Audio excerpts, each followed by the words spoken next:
कारण पुढे मंदिराचं बांधकाम असेल, आपल्या ऐपतीप्रमाणे आपण दान केलं पाहिजे. कुठे अन्नदान असेल, आपल्या ऐपतीप्रमाणे आपण दान केलं पाहिजे. कुठे भागवत कथा चालू असेल,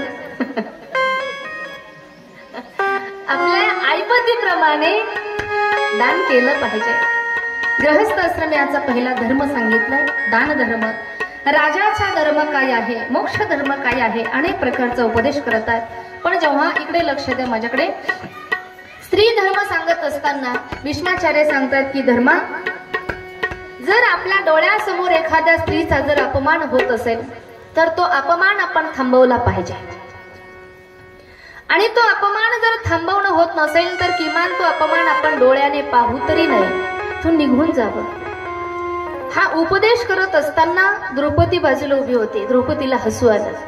हसली द्रौपदी. भीष्माचार्य विचारतात, अगं द्रौपदी तू का हसलीस? द्रौपदी घाबरली, कारण 5 पती उभे आहेत. भगवान परमात्मा माझा भाऊ उभा आहे. भीष्माचार्यांसमोर हसू आलं. घाबरली द्रौपदी. नाही म्हणे बाबा, काही नाही, असंच. पण भीष्माचार्य म्हटले, द्रौपदी तू एक कुलवान शिलवान स्त्री आहेस, घरंदाज स्त्री आहेस. आणि जी कुलवान शिलवान स्त्री असते ना, ती विनाकारण कधी हसत नसते. तू हसलीस ना, काहीतरी कारण तुझ्या हसण्यामागे असलं पाहिजे. त्यावेळेला द्रौपदीने सांगितलं, म्हणे बाबा, जो उपदेश तुम्ही आज माझ्या पतींना करत आहे की स्त्रीचा अपमान होताना डोळ्याने पाहणं हे पाप असतं, तर मग तेच पाप बाबा तुम्ही का केलं? आठवलं भीष्माचार्यांना. द्रौपदी सांगते की ज्या वेळेला तो दुर्योधन, तो दुःशासन माझ्या पदराला ओढत होता, माझं वस्त्र ओढत होता, हा दुर्योधन मला माझ्या मांडीवर येऊन बस म्हणून सांगत होता. मी टाहो फोडून रडत होते, गयावया करत होते, मदतीची भीक मागत होते की कुणीतरी या दुष्टांपासून माझी रक्षा करा, माझ्या आबरूची रक्षा करा, माझा अपमान होताना थांबवा. पण कुणीही माझा तो अपमान थांबवला नाही. आणि बाबा तुम्ही आज उपदेश करताय ना, तर त्याही सभेमध्ये उंच आसनावरती तुम्ही बसलेले होते बाबा. डोळ्यातून अश्रू वाहू लागले भीष्माचार्यांच्या हे ऐकत असताना. मग तुम्ही सांगताय की स्त्रीचा अपमान होत असताना पाहणं जर पाप असेल, तर मग हेच पाप तुम्ही का केलंय? भीष्माचार्य सांगतायत, द्रौपदी अगं आयुष्यात एवढं एकच पाप झालं माझ्याकडून, तुझा अपमान होताना डोळ्याने पाहिलंय आणि त्याच पापाची मी शिक्षा भोगतोय म्हणे. 52 दिवस झाले बाणाच्या शय्येवरती पडलोय. शरीरातला रक्ताचा थेंब ना थेंब आज वाहून जाऊ लागलाय, शरीरातून जाऊ लागला. त्या एकाच पापाची ही शिक्षा भोगतोय म्हणे. आणि मी तुझा अपमान होताना का थांबवलं नाही, त्याचं कारण आहे की मी त्या दुष्ट असणाऱ्या दुर्योधनाचं अन्न खात होतो म्हणे. काय खात होतो? दुर्योधनाचं अन्न खात होतो. म्हणून माझ्या बुद्धीतही तसे विकार आले, निर्माण झाले.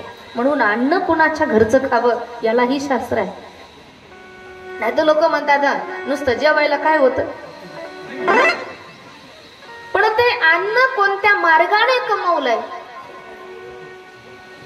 ते जर अनितीने कमवलेलं अन्न असेल आणि ते अन्न जर आपण खात असो, तर त्या अन्नातून आपल्या बुद्धीत तसे दोष निर्माण होत असतात, बुद्धीत विकार निर्माण होत असतात. भीष्माचार्य सांगतायत, द्रौपदी तेवढं एकच पाप झालं माझ्याकडून आणि त्याचीच मी शिक्षा भोगतोय. भगवान परमात्मा समोर आले. अनेक प्रकारचा उपदेश भीष्माचार्यांनी पांडवांना केला आणि भगवान परमात्म्याला सांगितलं की देवा तुझं क्षत्रिय रूप मला दाखव, की जे कुरुक्षेत्रावरती युद्धाच्या वेळी तू मला दाखवलं होतंस. भगवान परमात्माने क्षत्रिय रूपामध्ये भीष्माचार्यांना दर्शन दिलं. भीष्माचार्यांनी ते भगवंताचं रूप डोळ्यामध्ये त्या ठिकाणी साठवलेलं आहे. आणि भीष्माचार्यांना मनातून आनंद झाला की शेवटची माझी इच्छा भगवंताने पूर्ण केली. कारण ज्या वेळेला माझा आता प्राण सोडायचा आहे देवा, तू मला दर्शन दिलंस, तुझं दर्शन झालं आणि भीष्माचार्य आपली प्राणज्योत भगवंताच्या चरणावरती त्या ठिकाणी विलीन हो करतायत. गोपाल कृष्ण भगवान. आपणही वेळोवेळी भगवंताला विनंती केली पाहिजे की देवा देहांत काले तुम सा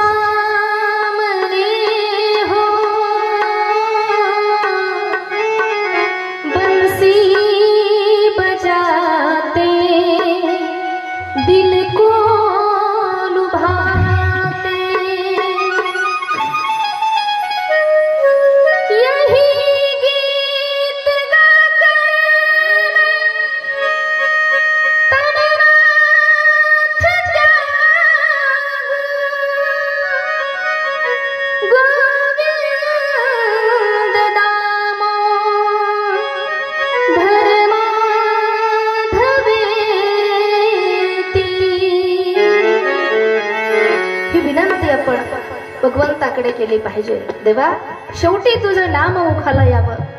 भीष्माचार्यांची शेवटची इच्छा पूर्ण झाली. एकदा साऊंड सिस्टम साठी जोरदार टाळी वाजवा. गोड गोड सिस्टम लागलं बरं का आज. मनापासून धन्यवाद आहेत. भीष्माचार्यांची शेवटची इच्छा पूर्ण झाली आणि भगवान परमात्मा आता पांडवांचा कुंती मातेचा निरोप घेऊन द्वारिकेला निघून जातात.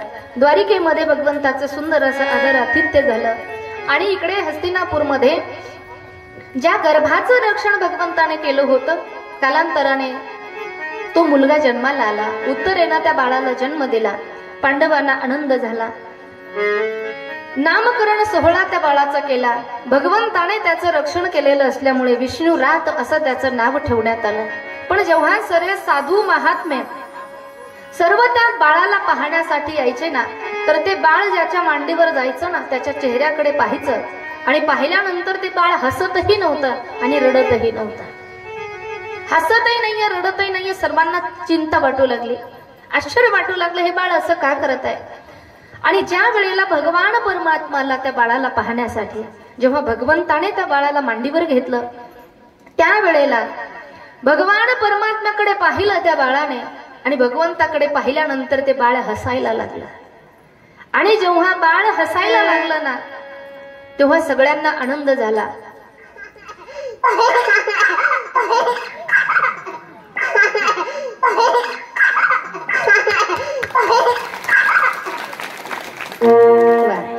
हसलं ना बाळ, असं टाइमावर हसलं म्हणजे बरं राहतं जरा.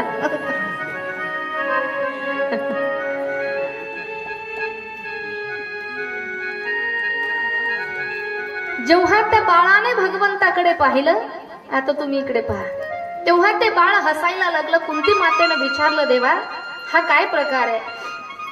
अनेक दिवसापासून हे बाळ कुणाच्याकडे पाहून हसतही नव्हतं, रडतही नव्हतं.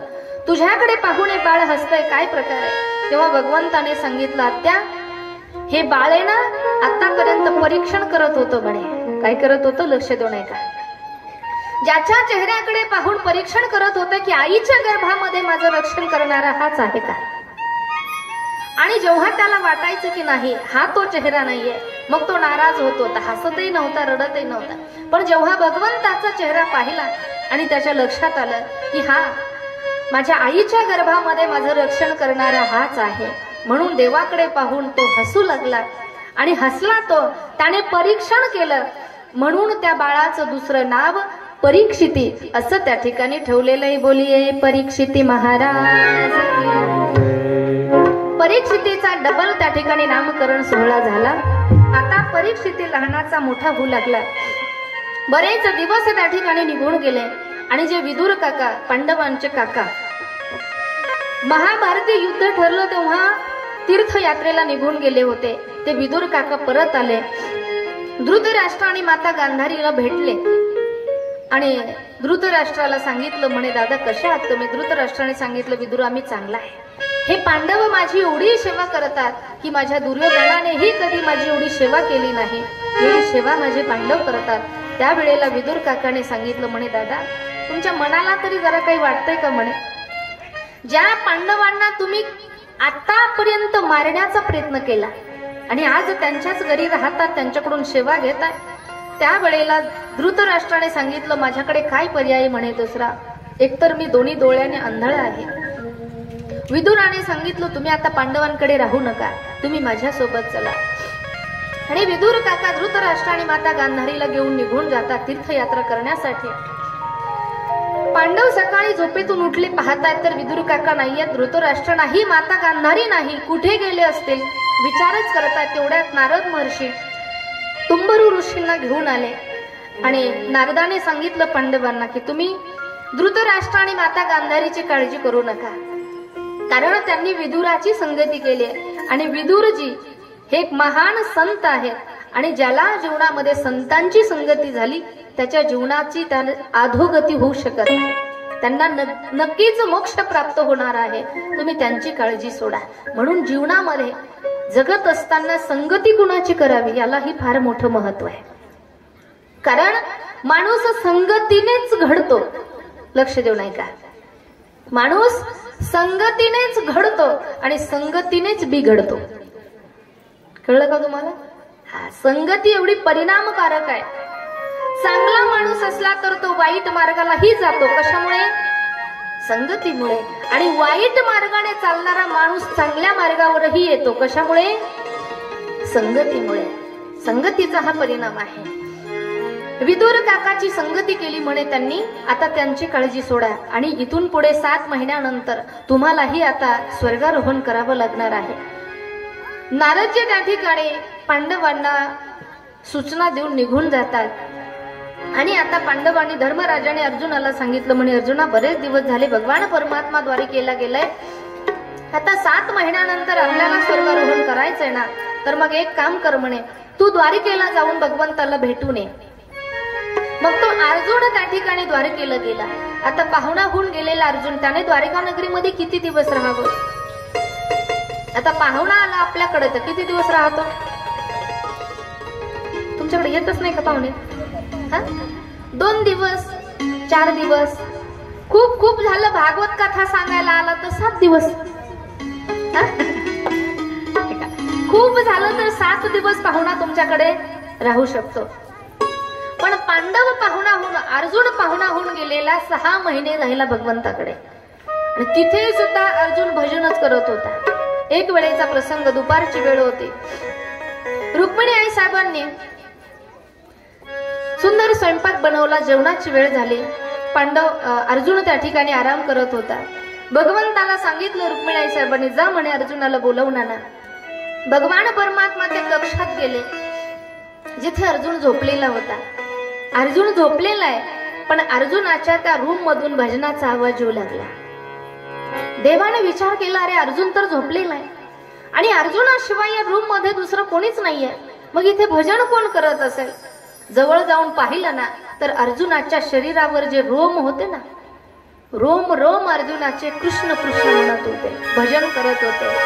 श्री कृष्ण गोविंद हरे मुरारे, हे नाथ नारायण वासुदेव. भजन करा सर्वांनी, टाळून. हे नाथ नारायण वासुदेव, हे नाथ नारायण वासुदेव, हे नाथ नारायण वासुदेव, हे नाथ नारायण वासुदेव.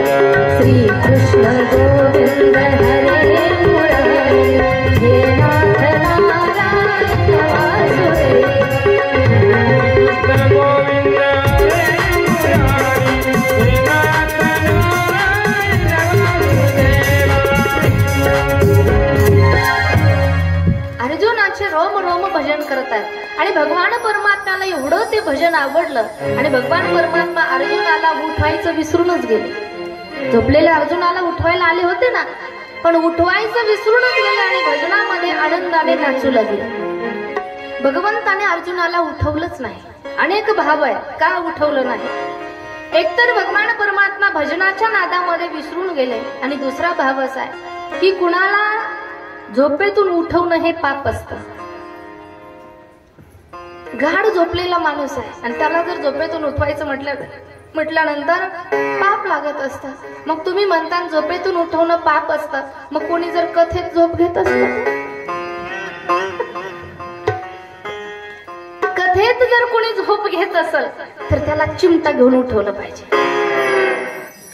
कथा ऐकण्यासाठी उठवलं तर पाप लागत नाही. आता काही काही झोपतात ना मावशा, आता इथं एक दोघीचे डोळे लागत होते. सांगू का तुमचं नाव सांगू? हा, झोपा घेऊ नका आता बरं का. हा नाही, तसं मला तुमचे नावही माहिती नाहीत मला अजून, कारण तुमच्या गावाला येण्याची माझी पहिलीच वेळ आहे नाही का. एकदा मागच्या वर्षी कीर्तनाला आले तेव्हा कुणाची माझी काही जास्त भेट झाली नाही. आता या वर्षी दुसऱ्यांदा आले. आता अशीच येती जाती झाली म्हणजे तू म्हणता यायचंच का तुला पुन्हा? हा चला, झोपेतून उठवणं पाप असतं नाही का? आणि झोपेचेही प्रकार असतात पहा, खूप प्रकार असतात. मी पुढे सांगते तुम्हाला. अर्जुनाला उठवायचं विसरून गेले भगवंत. नारद महर्षी आले. रुक्मिणी आई साहेबांनी नारदाला पाठवलं. नारदाने येऊन पाहिलं, अर्जुन झोपलेला आहे. अर्जुनाचे रोम रोम भजन करतात, कृष्ण कृष्ण म्हणतात. नारदाला ही भजनाची आवड आहे. नारदाने ही विण्याची तार छेडली आणि नारद महर्षी भजन करू लागले. नारायण नारायण श्रीमन नारायण नारायण नारायण. म्हणा म्हणा.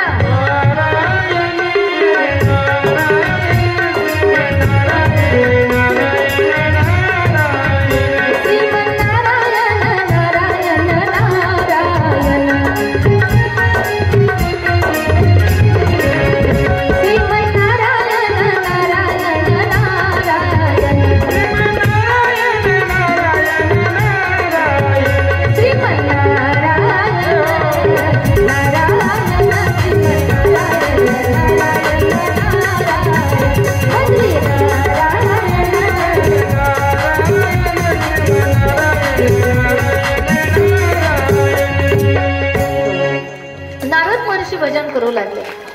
हा सर, टाळ्या वाजवत जा बरं का. आणि वाजवायच्या ना अशा मनातून वाजवायच्या. कशा वाजवायच्या? असं झडगं लागल्यासारखं नाही. झडगं कळतं ना? हा, झडगं लागल्यासारखं नाही. असा कडकड अचानक जसा अवकाळी पाऊस येतो ना, मग तो पाऊस पत्रावर कसा वाजतो तसा असा. अशाच टाळ्या झाल्या पाहिजे आता शेवटपर्यंत. चला. नारद महर्षी भजन करतात. रुक्मिणी आई साहेबांनी येऊन पाहिलं. आश्चर्य वाटलं रुक्मिणी आई साहेबांना की अर्जुनाचे रोम रोम कृष्ण कृष्ण म्हणतात. किती भक्ती त्या अर्जुनाची श्रेष्ठ असली पाहिजे. अर्जुनाच्या अंगावरचे रोम रोम भजन करत होते. आपण भागवताच्या मंडपात बसलोय. आपले मुख सुद्धा विठ्ठल विठ्ठल राधे राधे म्हणत नाही तर म्हणता. सांगावं लागतं आम्हाला. किती श्रेष्ठ भक्ती अर्जुनाची आहे. रोम रोम भजन करतायत. आणि असा अधिकारी अर्जुन देवाच्या घरी 6 महिने राहिला. आणि 6 महिन्यानंतर जेव्हा तो अर्जुन परत आला ना, तर परत आल्यानंतर जेव्हा धर्मराजाने पाहिलं अर्जुनाकडे, तर अर्जुनाचा चेहरा उतरलेला दिसला. अर्जुन नाराज होता. धर्मराजाने विचारलं, अर्जुन अरे तू का नाराज आहेस? तेव्हा अर्जुन धर्मराजाच्या चरणावरती नतमस्तक झाला आणि टाहो फोडून तो अर्जुन रडू लागला. अर्जुनाने सांगितलं म्हणे, दादा, जो भगवान परमात्मा रात्रंदिवस ज्याने आपलं रक्षण केलं, तो भगवान परमात्मा स्वधामाला निघून गेला. कारण द्वापार युग संपला होता, कलीला प्रारंभ होणार होता आणि भगवान परमात्मा स्वधामाला निघून गेले.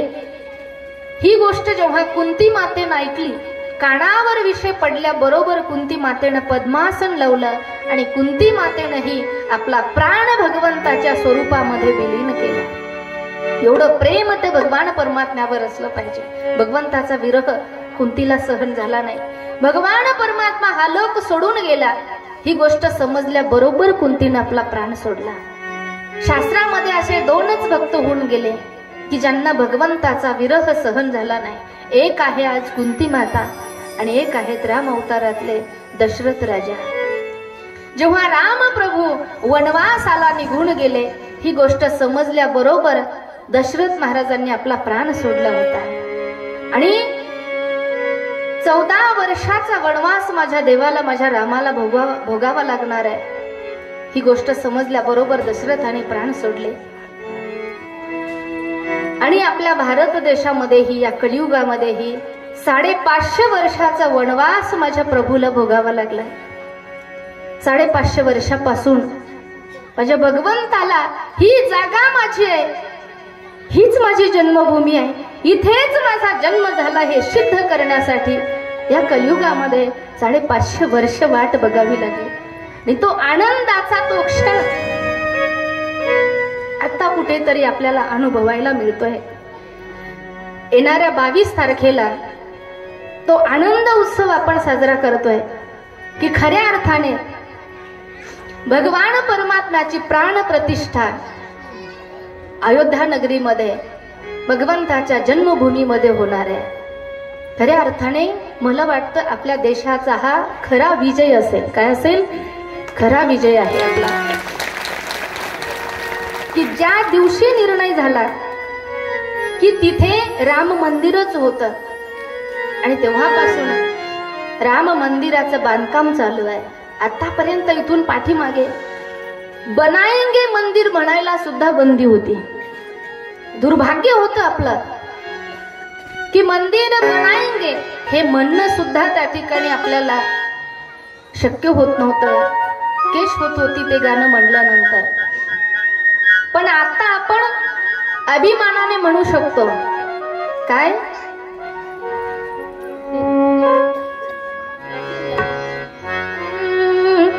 बन गया है मंदिर, बन गया है मंदिर, कसम तुम्हारी राम, बन गया है मंदिर.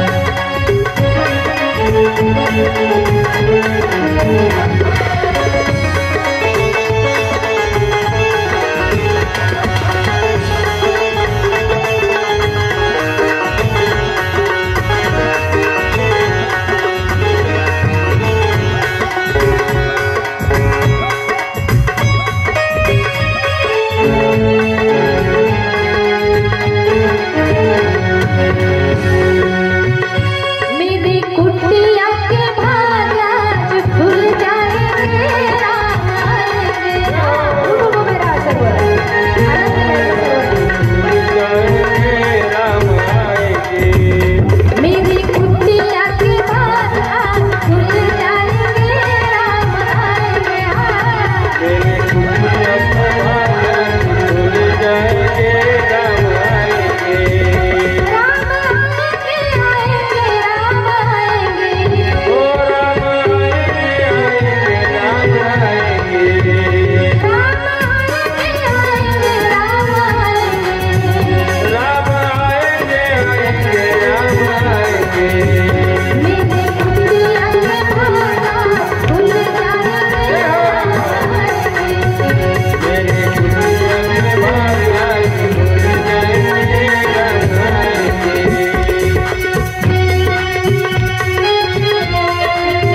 रात्री भगवान परमात्मा आपल्या नगरीमध्ये विराजमान होणार आहे आणि उद्या सकाळी सुंदर असं आदरातीचं मिरवणूक आपण भगवान परमात्म्याची करणार आहोत.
बोलू नका, बसा खाली.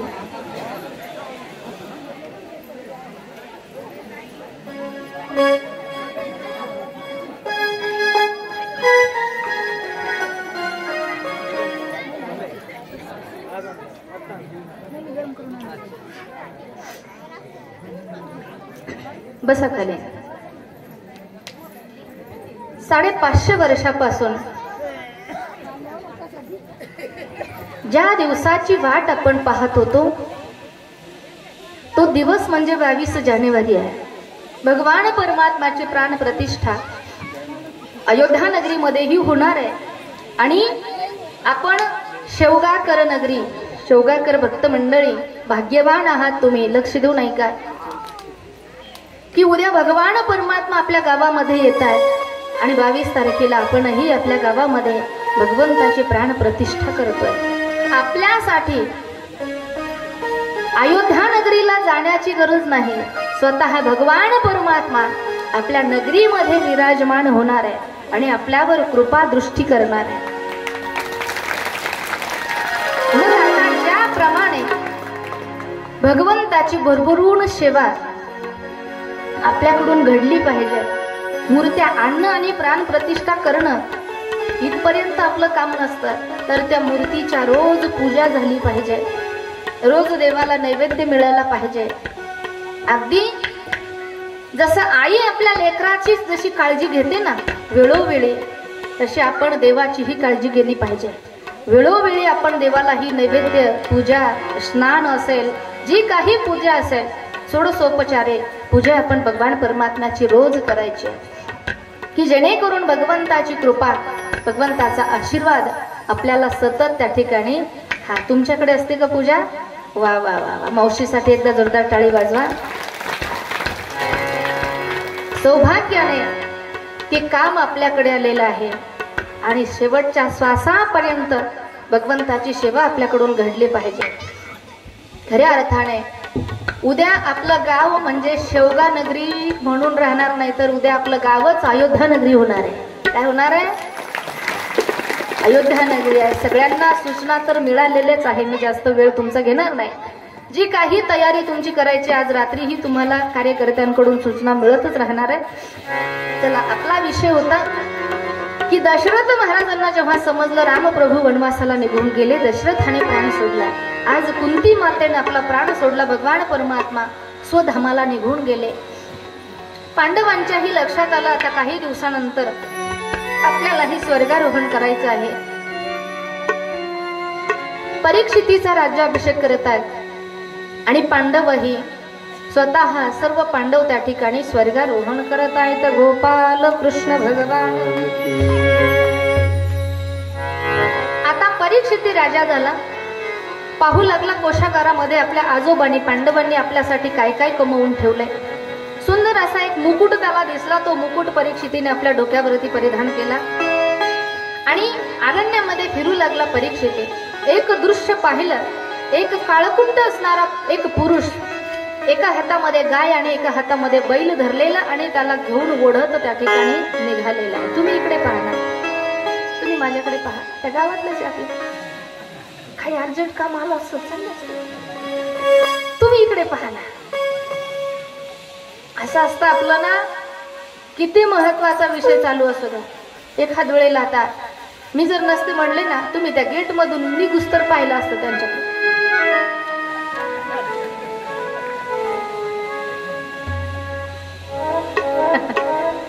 इकडे बघा माझ्याकडे. चला. बैलाला आणि गाईला तो पुरुष त्रास देतोय. परीक्षितीने विचारलं, कोण आहेस तू? माझ्या राज्यातून चालता हो. त्याने सांगितलं, महाराज मी कलियुग आहे. आताच माझं युग प्रारंभ झाले आणि मी कुठे जाणार आहे? मला राहण्यासाठी ठिकाणं द्या म्हणे. मग 4 ठिकाणं कलियुगाला राहण्यासाठी दिले. कोणते कोणते 4? तर द्यूतम पानम स्त्रिय सुनहा, हे 4 ठिकाणं दिले. द्यूत म्हणजे जिथे पत्ते खेळले जातात. खेळ टाळ्या नका बाजू. पत्ते खेळतात का आपल्याकडं? किती पंचायत आहे आता. नाही म्हणावं तर खेळतोय आपण. हा म्हणावं तर मंडपात कसं सांगावं नाही. जिथे पत्ते खेळल्या जातात ते ठिकाण कलीला राहण्यासाठी दिलं. पानम म्हणजे मदिरा प्राशन केले जाते ते ठिकाण कलीला राहण्यासाठी दिलं. स्त्रिय म्हणजे वेश्यालय, कलीला राहण्यासाठी दिलं. आणि सुनाह म्हणजे भांडण, जिथे सतत भांडण होत आहे ते ठिकाण कलीला राहण्यासाठी दिलेलं आहे. कलीने सांगितलं म्हणे, महाराज 4 फ्लॅट दिले तुम्ही. काय दिले? 4 फ्लॅट दिले, पण सगळे झोपडपट्टीचे दिले. एखादा तरी जरा हाय सोसायटी मध्ये एखादा फ्लॅट तरी द्यायचा ना म्हणे. 3rd क्लास फ्लॅट दिले म्हणे सगळे, की जिथे चांगला माणूस एकही येणार. या 4 ठिकाणी कोणी चांगला माणूस जातो का? पत्ते खेळायला जाणारा माणूस चांगला असतो का? दारू पिणारा माणूस चांगला नसतो ना. आता तुम्ही कोणी पेतच नाही, तो भाग वेगळा आहे म्हणा. एखादं तरी चांगलं ठिकाण द्या म्हणे. मग सोनं दिलं कलियुगाला राहण्यासाठी परीक्षितीने. सोन्यामध्ये राहा. पण कोणत्या सोन्यामध्ये? आता तुम्ही म्हणता सोन्यामध्ये जर कली राहतो तर मग आमच्या हातात सोनं, पायात सोनं, गळ्यात सोनं, नाकात सोनं, कानात सोनं, मग आमच्या अंगावरच येऊन बसला का? कलियुग राहतो सोन्यामध्ये, पण कोणत्या सोन्यामध्ये? की जे सोनं अनितीने आणलेलं आहे, जे कुणाचं तरी लुबाडून चोरून आणलेलं आहे, अशा सोन्यामध्ये कलियुग राहतो.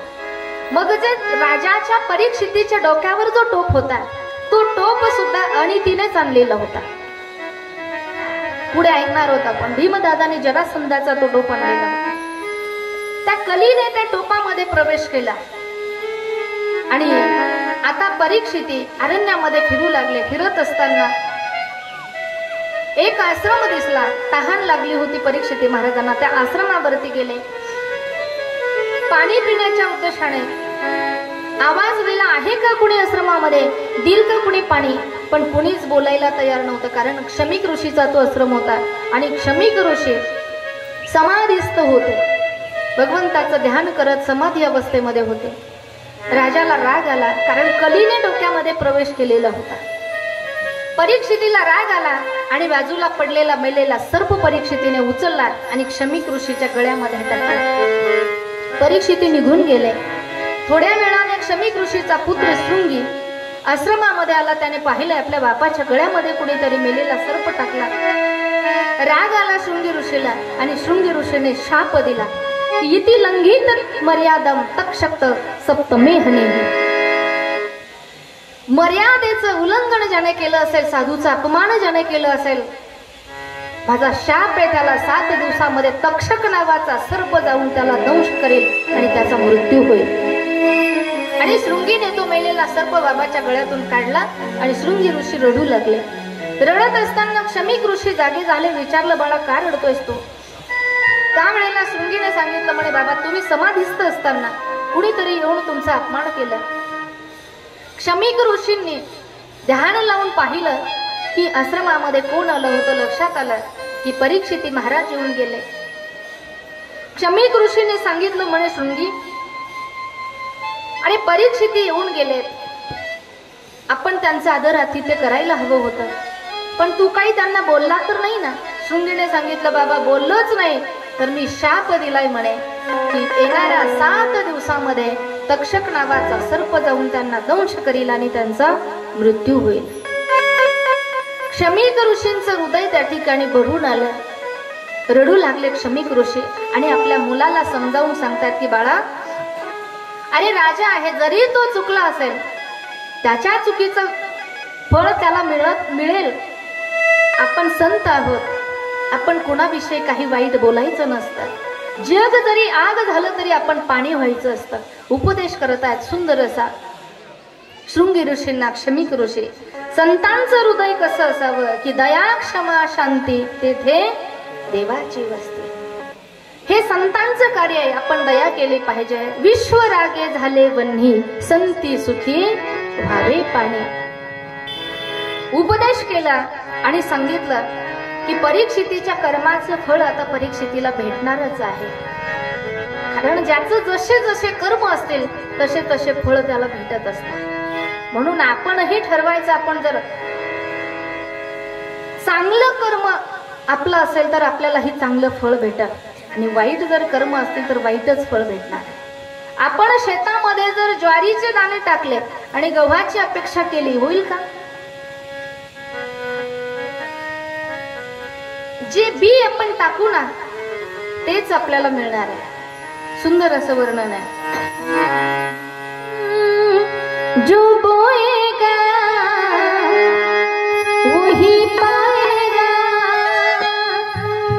जो बोएगा वही पाएगा.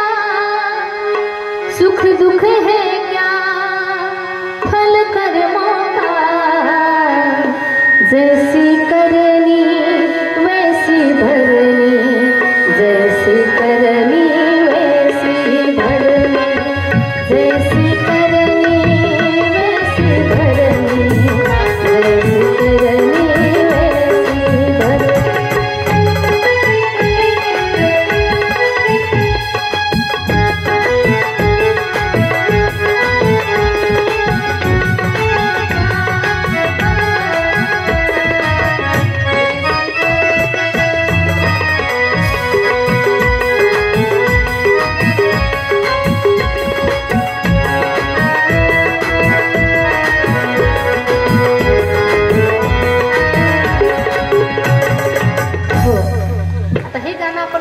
आलं तर आणखी गाऊ बरं का, कारण आज आपल्याला वेळ कमी आहे. जसे कर्म असतील तसं फळ आपल्याला भोगावं लागत असतं. जगी जीवनाचे सार घ्यावे जाणून सत्वर, जैसे जात कर्म तैसे फळ देते. जैसे जात कर्म तैसे फळ देते.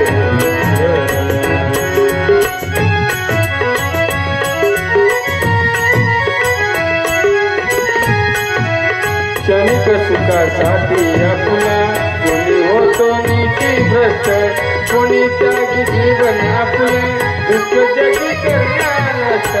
देह जरी त्याचे काही, देह जरी त्याचे काही, आत्मभोगी तो नंतर. जैसे नाच कर्म तैसे फळ देते. जैसे नाच कर्म तैसे फळ देते. खूप सुंदर. जोरदार एकदा बापूसाठी टाळ्या वाजवा. बापूचं गाणं खूप गोड आहे बघा, खूप गोड आवाज आहे. बापू भजन म्हणायला लागले ना असं वाटतं ऐकतच राहावं. एवढं सुंदर बापूंचं आवाज आहे, भजन आहे. पण आपल्याला नुसते भजन ऐकूनही जमणार नाही, नाही का. पुढेही बहुत करणे आहे, भरपूर कथा आपली अजून बाकी आहे. तेव्हा परीक्षितीला शाप लागला आणि जेव्हा परीक्षितीला क्षमिक ऋषींच्या शिष्याने येऊन सांगितलं की महाराज तुम्ही 7 दिवसात तुमचा मृत्यू होणार आहे. परीक्षितीने आपला मुलगा जन्मेंजय त्याला त्या ठिकाणी राज्यावर बसवलं, त्याचा राज्याभिषेक केला आणि सरस्वती नदीच्या काठावर परीक्षिती महाराज जाऊन बसले. अनेक साधू महात्मा त्या ठिकाणी भेटीसाठी येतात. अनेकांना विचारतात परीक्षिती महाराज की 7 दिवसामध्ये उद्धार होईल असं एखादं साधन सांगा. कुणाकडेच काही साधन जेव्हा मिळत नाहीये परीक्षितीने भगवंताचा धावा केला की देवा, एक वेळेला आईच्या गर्भामध्ये ब्रह्मास्त्र माझ्यावर सोडलं होतं अश्वत्थाम्याने. त्या ब्रह्मास्त्रापासून तुम्ही माझं रक्षण केलं, तसं आजही वाणी रूपी शस्त्र माझ्यावर चाललेलं आहे, शाप लागलेला आहे. मग एखाद्या वाणी रूपी शस्त्रानेच माझा यातून उद्धार करा. मग भगवान परमात्माने परीक्षितीचा धावा ऐकला आणि भगवंताचे महान भक्त असणारे श्री शुकाचार्य महाराजांना आज्ञा केली भगवंताने. आणि शुकाचार्य महाराज परीक्षितीच्या समोर प्रगट झाले. बोले शुकाचार्य महाराज. शुकाचार्य महाराजांचं आगमन झालं. सुंदर असं आदर आतिथ्य केलं. परीक्षितीने बसण्यासाठी उंच आसन बनवलं. पुन्हा पुन्हा चरणावरती नतमस्तक होत आहे परीक्षिती महाराज की आता उद्धाराचं साधन शुकाचार्य महाराजांकडून ऐकायचंय. हरि की कथा सुनाने वाले, प्रभु की कथा सुनाने वाले, तुमको लाखों प्रणाम, तुमको लाखों प्रणाम, तुमको लाखों प्रणाम, तुमको लाखों प्रणाम. हरि की कथा सुनाने वाले, प्रभु की कथा सुनाने वाले, हरि की कथा सुनाने वाले, प्रभु की कथा सुनाने वाले,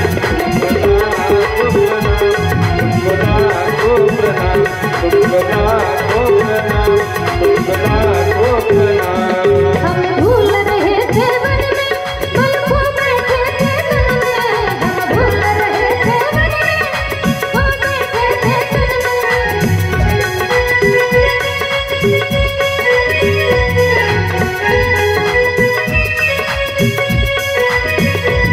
वो राह दिखाने वाले, अमृत पान कराने वाले, तुमको लाखों प्रणाम, तुमको लाखों प्रणाम.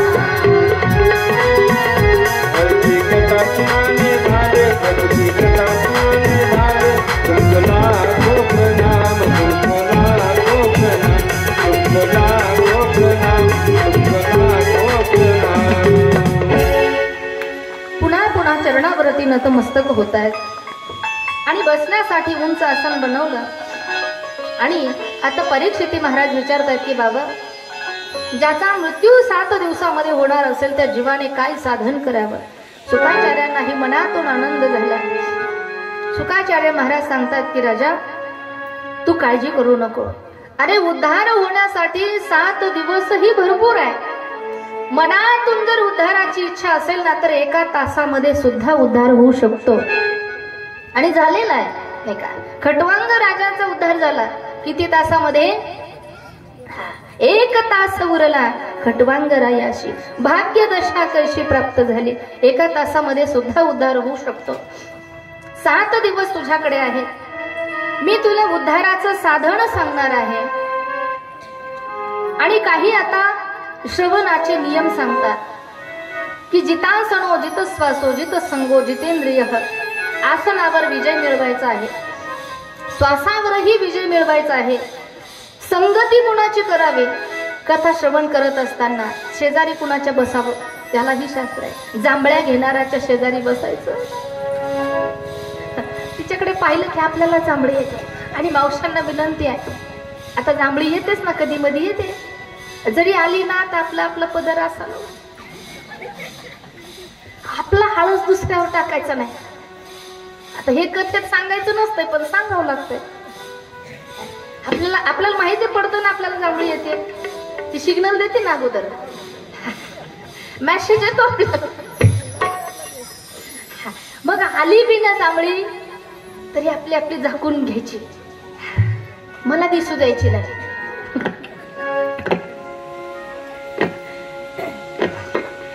शेजारी कुणाच्या बसावं?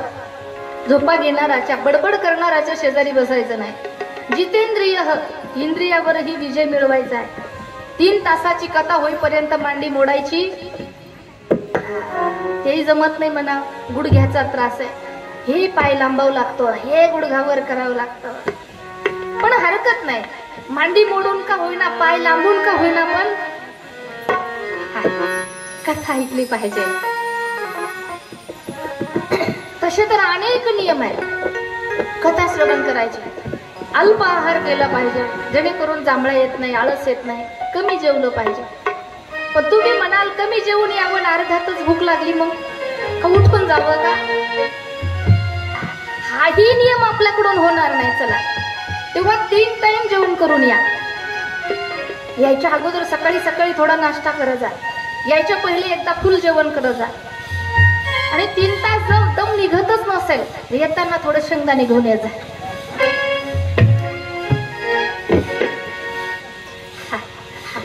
चालू चालू मध्ये 2-2 टाकत राहा, काही अडचण नाही. भुकेची दमच निघत नसेल तर हरकत नाही, पण कथा ऐका बरं का. अनेक नियम आहेत. आणि आता सुकाचार्य महाराज राजा परीक्षितीला कथा सांगतात. परीक्षिती महाराजांनी प्रश्न विचारलाय की भगवान परमात्माने ही सुंदर सृष्टी कशी निर्माण केली. सृष्टीविषयक कथा आपल्याला आता ऐकायची आहे. त्यावेळेला सुकाचार्य महाराज सांगतात की राजा, हाच प्रश्न एक वेळेला विदुरजींनी मैत्री यांना विचारला होता. मग विदुरजी कोण आहे, तर विदुराचंही चरित्र या ठिकाणी अगदी थोडक्यात पाहणार आहोत आपण. विदुरजी हे पांडवांचे चुलते आहे. भगवान परमात्मा जेव्हा शिष्टाई करण्यासाठी कौरवांकडे जात आहेत, दुर्योधनाकडे जात आहेत. दुर्योधनाने सुंदर महाल सजवला, पण भगवान परमात्माच्या शब्दाला मान दिला नाही. भगवंताने सांगितलं होतं दुर्योधना, पांडवांची युद्ध करण्याची इच्छा नाहीये, 5 गावं पांडवांना दे. दुर्योधनाने सांगितलं देवा 5 गावच काय, सुईच्या टोकावर मावेल एवढी माती सुद्धा मी पांडवांना देणार नाही युद्धाशिवाय. भगवान परमात्म्याला वाईट वाटलं. भगवान परमात्मा आसनावरून उठले. उद्धवजी सोबत होते. उद्धवाला सांगितलं चला म्हणे कुठे, उद्धवजी उद्धवजी चलो विदुरा घर जावे. उद्धवजी उद्धवजी चलो विदुरा घर जावे.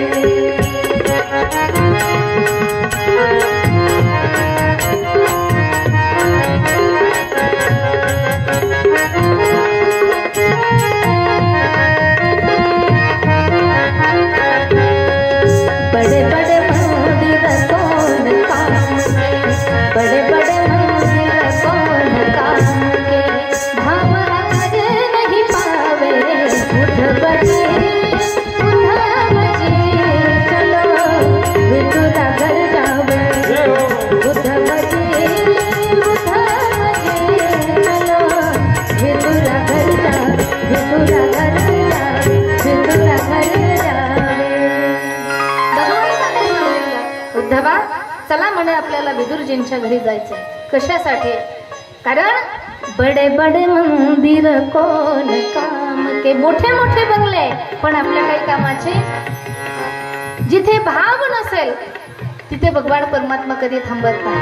भगवंताकडे सगळं काही आहे, त्याच्याकडे सत्ता आहे. इकडे बघा, संपत्ती आहे, ऐश्वर्य आहे, वैभव आहे, सगळं काही त्याच्याकडे आहे. तरी सुद्धा तोही एका 72च्या दुष्काळामध्ये सापडलेला आहे.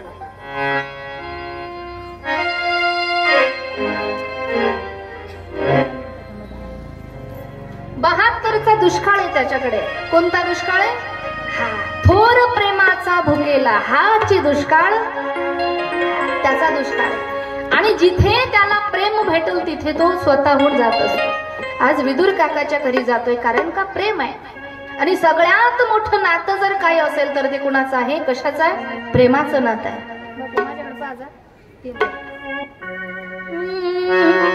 सबसे ऊंची प्रेम सगाई, सबसे ऊंची प्रेम सगाई, सबसे ऊंची प्रेम सगाई, सबसे ऊंची प्रेम सगाई.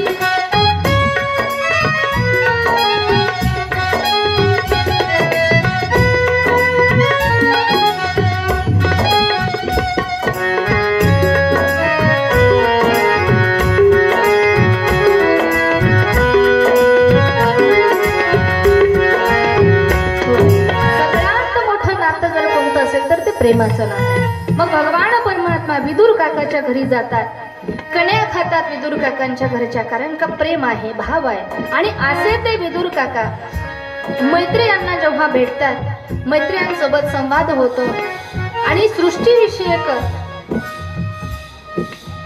प्रश्न त्या ठिकाणी मैत्री यांना विचारत आहेत. त्यावेळेला मैत्री ज्यांनी सांगितलं आहे की विदुरा, भगवान परमात्म्याने सुंदर असणारी ही सृष्टी कशी निर्माण केली, का निर्माण केली, पूर्ण सृष्टीचा विस्तार आता वर्णन आहे. प्रश्न पडला विदुरजींना की भगवंताने ही सुंदर सृष्टी का निर्माण केली असेल. आणि कधीतरी आपल्यालाही वाटतं ना की भगवान परमात्म्याने ही सुंदर असणारी सृष्टी का निर्माण केली असेल आणि कशी निर्माण केली असेल. कधीतरी प्रश्न पडतो. सुंदर वर्णन आहे पहा.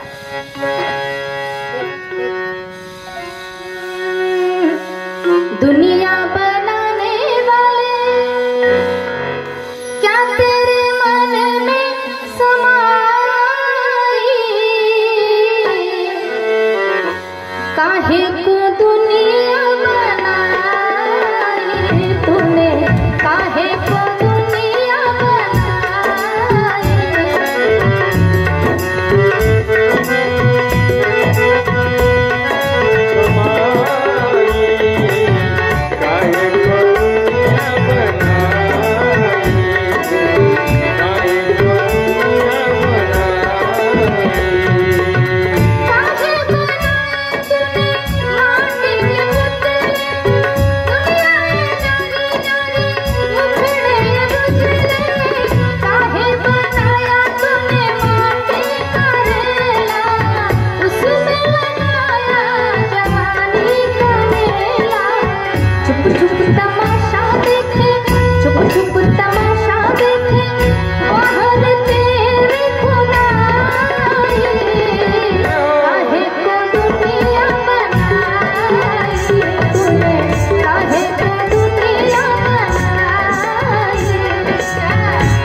कधीतरी आपल्यालाही हा प्रश्न पडतो. आता हे गाथ्यातलं नाही बरं का, हे जुन्या चित्रपटातलं गाणं आहे. पण पहिलं जुनं सगळं चांगलं होतं. जुने चित्रपटही चांगले होते, त्याच्यातले गाणेही चांगले होते, काहीतरी भाव घेण्यासारखे असे ते गाणे होते. आताच्या गाण्यात आणि पहिल्या गाण्यात फार फरक आहे. हे पिक्चर मधलं गाणं आहे. दुनिया बनाने वाले क्या तेरे मन में समाई, काहे को दुनिया बनाई तूने, काहे को दुनिया बनाई. जुन्या चित्रपटात आत्ताचे गाणे जर पाहिलं तर काय घेण्यासारखं आहे. आता गाणे कचकच कांदा कापताना काय त्याच्यातून काय शिकण्यासारखं आहे. पाहुणं जेवला काय, पहिलं सगळं चांगलं होतं. आता बरेच जणीला उशिरा कळलं. हा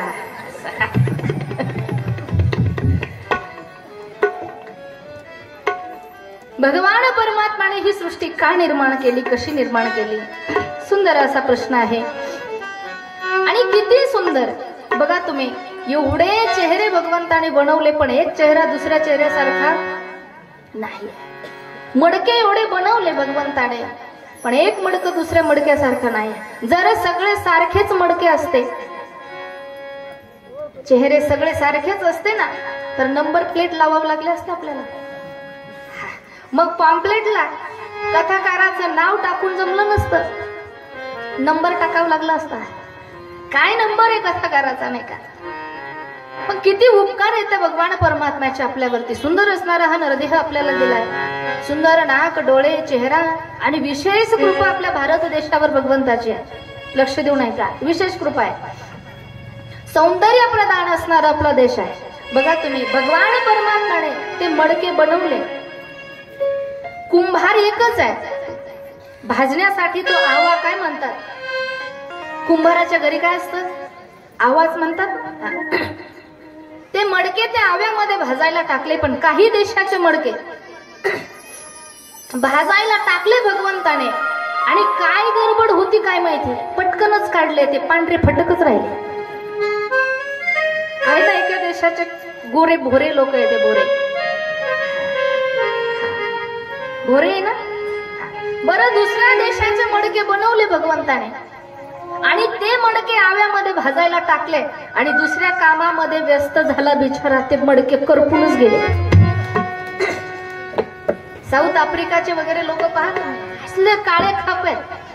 हसल्यावर त्यांचे डोळेच फक्त पांढरे, आपलं दातच फक्त पांढरे दिसतात. ते पांढरे असले तर, आणि त्यालाही जर मिसरी लावलेली असली तर. पण विशेष कृपा आपल्या भारत देशावर आहे. आपल्या भारतातले मडके जेव्हा भाजायला टाकले ना, तर वेळ काढून भगवान परमात्मा त्या आव्याजवळच बसला असा. भाजलं बरोबर, मर्यादित भाजलं आणि बाहेर काढलंय. जास्त काळही नाही आणि जास्त करपलंही नाही, कच्चही राहिलं नाही. गवळ गवळ, हा, अतिशय मर्यादित भाजलेला आहे. किती उपकार आहेत त्या भगवंताचे. कधीतरी आपण आरशासमोर बसल्यानंतर म्हणलं पाहिजे, काय काय म्हणलं पाहिजे? कितना प्यारा मुझे रब ने बनाया.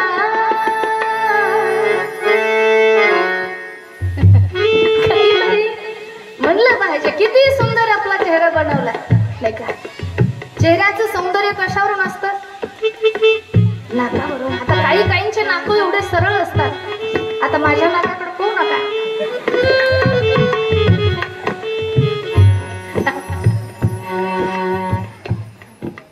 पण भगवान परमात्म्याने सुंदर असणारे हे सौंदर्य आपल्याला दिलंय. त्याचे उपकार आहेत आपल्यावर. बघा, डोळे जिथे पाहिजे तिथेच आहेत, नाक जिथे पाहिजे तिथे, कानं जिथे पाहिजे तिथेच आहेत. जर हे कानं इकडे तिकडे बाजूला कुठे दिले असते तरी चाललं असतं ना. त्याला ते स्वातंत्र्य होतं. कुठेही दिले असते तरी ऐकायला आलंच असतं आपल्याला. पण कानं इथेच दिले का? त्याने विचार केला पुढचा. अरे 50च्या नंतर जेव्हा याला चष्मा लागेल तेव्हा चष्म्याच्या दांड्या कुठं ठेवील? जर कानं दिले नसते ना, इथे 2 स्क्रू मारावे लागले असते आपल्याला. ड्रिल मशीन न स्क्रू मारावे लागले असते, मग तिथे चष्म्याच्या दांड्या अडकावे लागले असते. काही उपकार त्या भगवंताचे आहे, काही कलाकृती तर भगवान परमात्म्याची आहे. एवढे उपकार त्याचे असून सुद्धा लोक देवाला मानायला तयार नाही. ही फार मोठी शोकांतिका आहे. त्या भगवंताचे उपकार आहेत आपल्यावर. सुंदर असणारा हा नरदेह भगवान परमात्म्याने आपल्याला दिलाय. आपली वेळ आता संपत आली आहे. आपल्याला आज वामन भगवंताची झाकी पाहायची आहे. तेव्हा आता आपल्याला मधल्या काही कथा थांबावी लागतील आणि पुढची कथा अगोदर घ्यावी लागेल झाकीसाठी, बरं का? परत आपण कथा सोडणार नाही, कोणत्याच कथा सगळ्या पाहणार आहोत आपण. पण आता मधला काही कथा भाग आपण उद्या पाहणार आहोत. आणि जेव्हा पुढची कथा आहे की ज्या वेळेला समुद्र मंथन झालं, समुद्र मंथन भगवान परमात्माने केलं. कथा आपल्या 4लाच थांबवायची आहे का 4:30 वाजले तर जमतील? पटकन सांगा, म्हणजे तसं आराखडा काढायला मला. 4:30 ना? हा, ठीक आहे, चालेल. बापू चालतं ना? बापू चालतं का? गाडी तुम्हाला होतं झालं.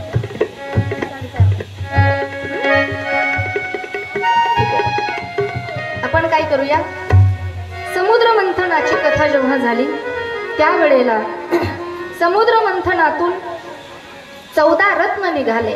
लक्ष देऊन ऐका. 14 रत्न समुद्र मंथनातून निघाले.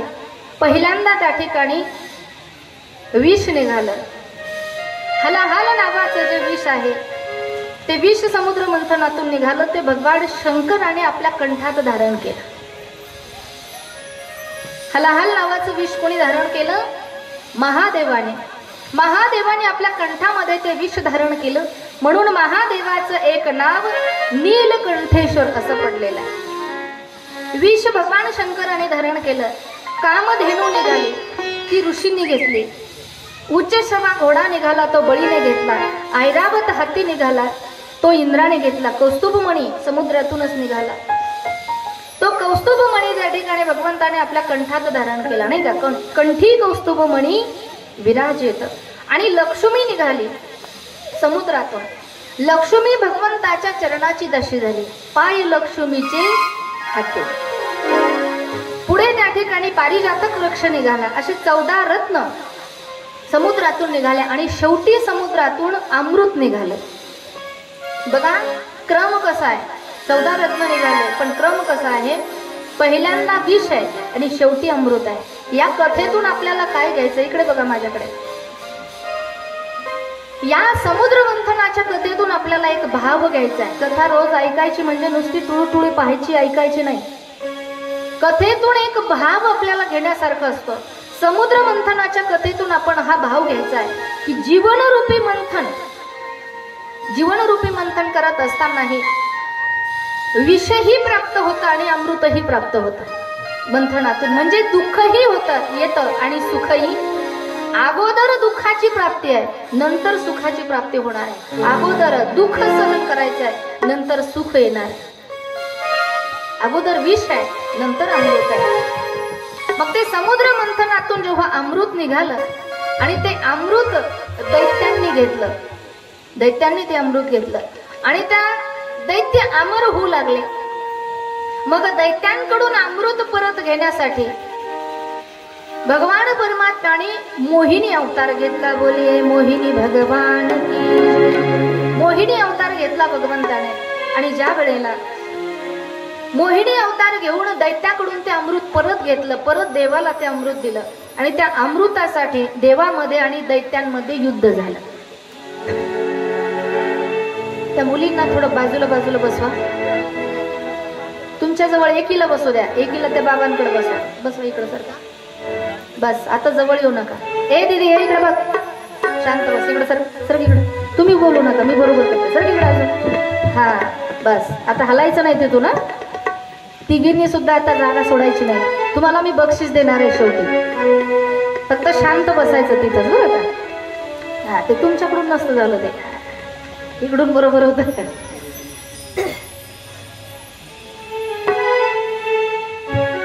देवाचं आणि दैत्यांचं युद्ध झालं. आणि ज्या वेळेला युद्ध झालं त्यावेळेला दैत्य मरू लागले. कारण अमृत देवाने प्रशान केलेलं होतं. मग त्या दैत्यांचे जे गुरु होते शुक्राचार्य, ते शुक्राचार्यांकडे संजीवनी मंत्र होता. आणि त्या मंत्राद्वारे शुक्राचार्य त्या दैत्यांना पुन्हा जिवंत करू लागले. आता हे शुकाचार्य वेगळे आणि शुक्राचार्य वेगळे बरं का. हा दोन्हीतला फरक लक्षात घ्या. नाहीतर कधी कधी होतं असं. तुम्ही गडबडीमध्ये ऐकता शुकाचार्य आणि शुक्राचार्य. एका मावशीने मला विचारलं म्हणे ताई परीक्षितीला कथा ही शुकाचार्यांनी सांगितली आणि दैत्यांचं रक्षणही शुकाचार्यांनीच केलं का.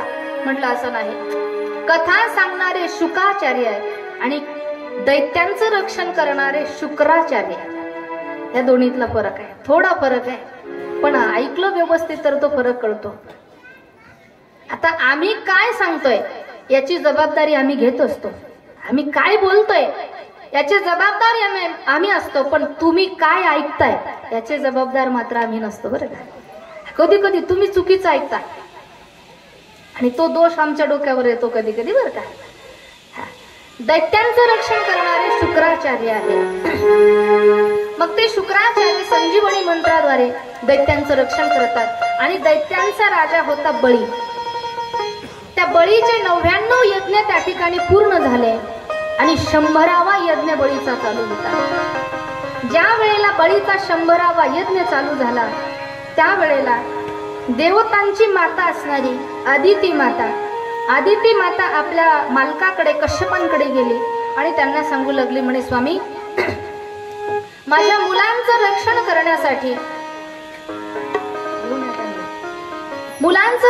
करण्यासाठी एखादा माझ्या उदरी असा जन्माला यावा पुत्र की ज्याने माझ्या देवतांचं रक्षण करावं. कश्यप ऋषींनी पयोव्रत करायचं सांगितलं अदिती मातेला. आणि ज्या वेळेला पयोव्रत म्हणजे जे 12 दिवसाचे आपण सूर्यनारायणाचे उपवास करतो ना, संक्रांतीच्या दिवसापासून मला वाटतं ते उपवास चालू होता आणि तिथून पुढे 12 दिवस आपण जो सूर्यनारायणाचा उपवास करत असतो त्याला भागवतामध्ये पयोव्रत असं म्हटलेलं आहे. आणि ते 12 दिवसाचं व्रत अदिती मातेनं केलं. भगवान सूर्यनारायण प्रसन्न झाले, प्रगट झाले. विचारलं, वरम काय पाहिजे तुम्हाला? आदिती मातेनं सांगितलं, म्हणे देवा, हे दैत्य त्या ठिकाणी माझ्या देवतांना, माझ्या मुलांना त्रास देत आहेत. माझ्या पोटी असा एखादा पुत्र जन्माला यावा की ज्याने माझ्या देवतांचं, माझ्या मुलांचं रक्षण करावं. भगवान सूर्यनारायणाने सांगितलं, म्हणे माते, तुझ्या उदरी मीच त्या ठिकाणी जन्माला येणार. मग भगवान सूर्यनारायण वामन रूपाने आदिती मातेच्या घरी प्रगट होत आहेत. बोलिये वामन भगवान की. आणि ज्या वेळेला वामन भगवान आता आदिती मातेच्या घरी प्रगट झालेले आहेत, पण जेव्हा बळीराजाचा यज्ञ चालू होता, 100वा यज्ञ जेव्हा बळीचा चालू असताना देवाच्या लक्षात आलं की आता बळीचे 100 यज्ञ जर पूर्ण झाले तर बळी त्या ठिकाणी देवाचा राजा होणार होता. कारण जसं आता आपल्याकडे विलक्षण होतं ना, 5 वर्षाला होतं ना, 5 वर्षाला मतदान होत असतं, विलक्षण होत असतं. मग ज्याचं बहुमत असेल तो सरपंच होतो, असंच ना. आता तिकडचं कशाला, आपल्या गावातलं सांगू आपण, नाही का, पटकन कळेल. ज्याचे सदस्य जास्त निवडून आले, ज्याचं बहुमत असेल तो सरपंच होतं. तसं देवतांमध्ये होतं, ज्याचं पुण्य जास्त झालं तो देवांचा राजा होणार होता. आणि पुण्य यज्ञ कर्माने त्या ठिकाणी पुण्य प्राप्त होत होतं. आणि मग ज्या वेळेला बळीचा 100वा यज्ञ चालू झाला, आता बळीचा जर 100वा यज्ञ पूर्ण झाला असता तर बळी त्या ठिकाणी इंद्राच्या गादीवर बसला असता.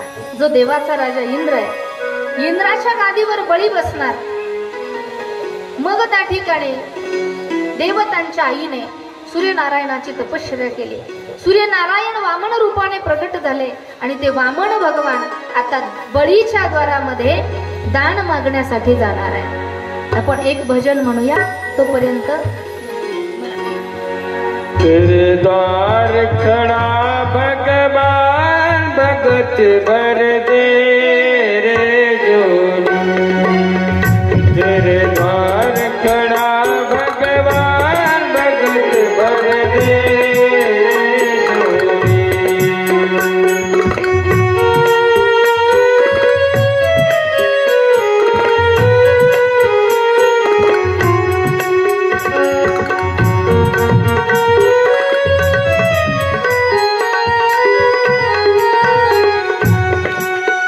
तेरा होगा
तुझे रे सर्व अपना, मान ले कहना मेरा।